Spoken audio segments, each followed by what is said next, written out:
trip. Let's take a listen to what Dre and his recruiting pitch was. And us being brothers, I'd be remiss if I don't take the opportunity to throw my pitch in there. I'd be crazy if we're together for X amount of days and at no point am I like, yo, we need to chop it up. Like, what the hell's going on? What we doing? And so there's that. Of course I did that. And of course, the pitch was crazy. Like, I think I'm pretty decent at it. Does it change anything? Does it make anything happen? I don't know. I hope so. With the things that I shared in it, I believe it definitely is going to make the brain work a little bit. If I don't think there's a decision that's been made, but say if there was, it'll make you think twice about it. And so that's that. And today, according to Front Office Sports, multiple Western Conference executives expect LeBron James will sign with the Warriors over the Cavaliers. Wow. Joe, who been saying that, Joe? Hey, yeah, I think I heard you utter that or something.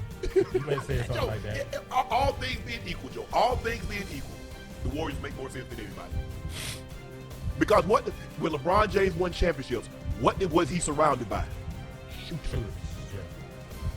Yeah. Battier, Rio, Mike Miller, Kyle Korver, yeah, J.R. Smith, yeah, guys that Danny Green, Caldwell Pope, yeah, guys that can knock down open shots. Who can knock down better open shots than one Wardell, Stephen Curry? That's just one person. But let me tell you something. Let me tell you something about the Heat. Oh, here he go. Got Wiggins, right? Yeah. He's 40% from three, huh? Yeah. Huh? Would you rather take? I tell you what, Ocho. Would you rather take Wiggins 40% from three? Let me finish. Okay. We got Tim Hardaway Jr. Yeah. Another shooter. Yeah. And we got Young Bull. We got Young Davion Bull. Mitchell. Huh? Davion Mitchell. Well, no, he the point, ain't he? Yeah, he can shoot though. I mean, he okay. He ain't great. Nah, we got somebody else coming though. Huh? Oh, you got Klay Thompson coming, huh? Yeah. Y'all listen to me now when I'm talking now. People be hee and ha and thinking I'm lying, and I've been right all year long. We forgot about Ray Allen, Ocho. I mean, Joe and Ocho. Yeah. Oh, in Miami. Yeah. Yes, shooters. That's when he thrives at his best. He wants shooters around him because he knows the double team's going to come. And guess what? The double team doesn't come because they're attached to those shooters. Now he can get downhill more freely. Kevin Love revamped his game to become what? A shooter. People don't realize Kevin Love was 24 and 12. Every night. I don't think people realize just how great Kevin Love was. He was on a Hall of Fame trajectory with no championships in Minnesota, but he was 24 and 12. Every night. Kevin Love was getting 30 points and 20 rebounds. Every night. Kevin Love was him. He revamped this game because he realized that was what's best for the team. Very, very, very unselfish. Yeah, hey, you got a great point. When he's surrounded by those shooters, it makes everybody stay home. Yeah. And it opens up the floor for him to be able to operate, navigate, and score, make plays, post up. And that's how you control the game, especially in the postseason when the game starts to slow down a little bit, Uncle Ocho. And you like, look, boom, we got to get something good. We had 2-3 possessions, dead possessions, to where we hadn't got anything. Shit, Chad, you mean tell me, boy, you put him and that boy Wardell on the same team, huh? Uh-huh. Hey. Y'all saw it. You saw it at the Olympics. Y'all saw it. Hey. You see it. And my boy Tony Baker used to say, you see it. Okay. Hey, Ocho. What's up? I ain't gonna leave y'all out because there's still a few teams I like. It's the scenarios I've been hearing. Yeah. Him obviously going to Miami. I just think it's kind of plug and play. He'll look good. South Beach, great weather year round. I mean, damn, you can't beat that for real. You know what I mean? But the rumblings I've been hearing about trading for Kyrie, him going back to Cleveland with Kyrie, I ain't gonna lie, I kind of like that. I like that. But that's a whole different argument. Because obviously him and Kyrie work better than him and James Harden. Yeah, that's what I'm saying. I like it. It sounds good to me, man. I want to see it. But what's the probability? What's the likelihood of that happening? Well, I mean, right now it's rumblings, but hell, it's got to come from somewhere. Yeah. I'm rumbling too. My stomach growling. That's a rumbling out here. Hey, you have all these rumblings. You have all these situations that people are speculating that can happen when nobody really knows. Nobody really knows outside of LeBron, Rich Paul, their immediate circle where they know yes, for sure. out, and me. I already know how they're thinking.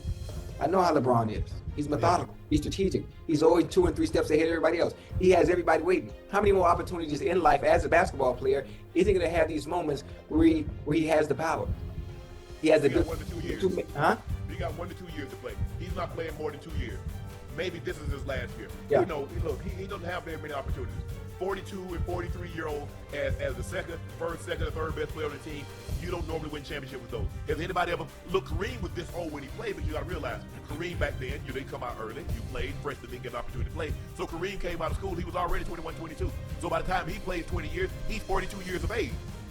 That's the difference. LeBron comes straight out of high school. He's 18. He turns 19 in December, but he's 18. So that's why he plays 24 at 42. Kareem played 20 years at 42.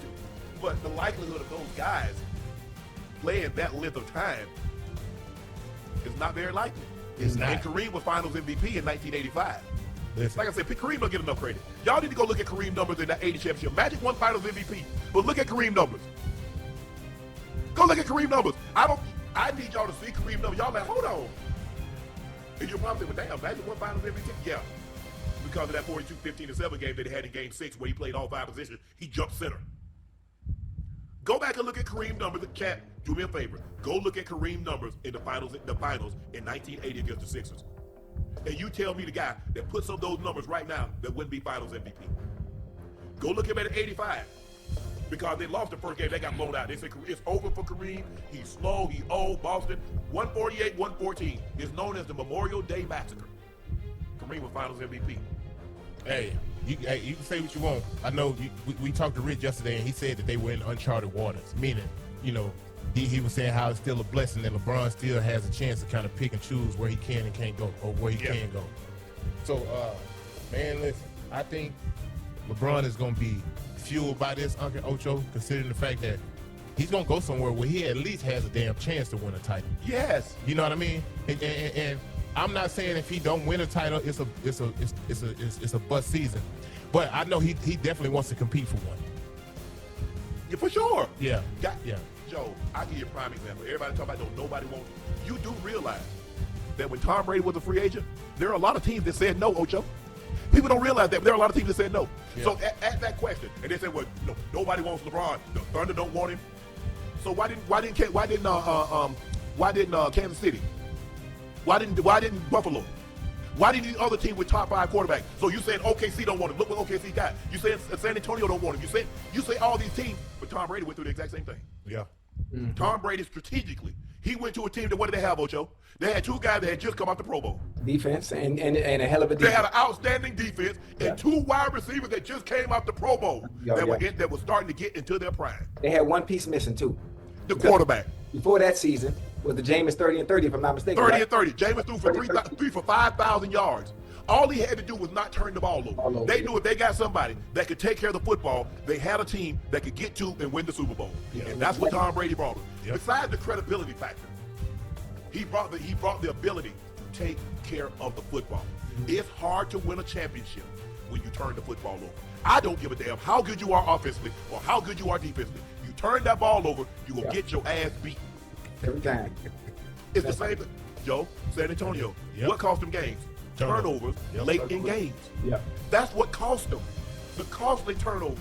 You got the ball, you're up 1, and all of a sudden you pass the ball, and and Castle's not looking. They get the ball, you foul a Brunson. You turn the ball over. You can't do that. But the mere fact, it's hard for me to look. Do I believe there's some teams that would take LeBron just to sell tickets? Yes. But he knows that's the only reason. You don't want to, at this point, LeBron James has been playing for championships probably since about year 5. Mm-hmm. Yeah. So now, here I am going in, so for the last 19 years, maybe for the last 18 years, I've been playing for a championship. Now you want this to be my last year or one of my last years, and you say, you know what, don't worry about the championship. Make it make sense. You think Tom Brady was going to go somewhere that didn't give him a chance to championship? The same thing with Peyton Manning. There are a lot of teams that didn't want Peyton. Because, hold on, bro, you coming out this series, you missed the last year. Peyton couldn't throw the ball 10 yards. When he couldn't throw the ball 10 yards. Ask him, he tell you. But guess what he went to Denver? Guess what Denver had, Ocho? An outstanding defense and some young one receivers. Crazy. Demarius Thomas, rest your soul. Julius Thomas, tight end. They had Eric Decker, wide receiver. They had Brandon Stokely, slot machine. Mm-hmm. They had No Sean Marino, running back. They get Vasquez. They had an offensive tackle. They had Ryan Clay, that offensive tackle. One of the best tackles coming off an injury. One of the best tackles in the game. And then you had a young Von Miller. And then John just started putting pieces. Now he goes out and get a key. They drafted Bradley Roby. They get TJ. You know what? And Dallas say, man, we don't need you no more, DeMarcus. John said, we need you. Come on over here. Now you got DeMarcus on one side. You got Vaughn on the other. Other side. You draft Malik Jackson. You draft D. Wolf. You got Trevathan and Marshall. Okay. Oh, boy. Oh, Nelly. We got a quarterback. We don't need much. Yeah. We don't need much.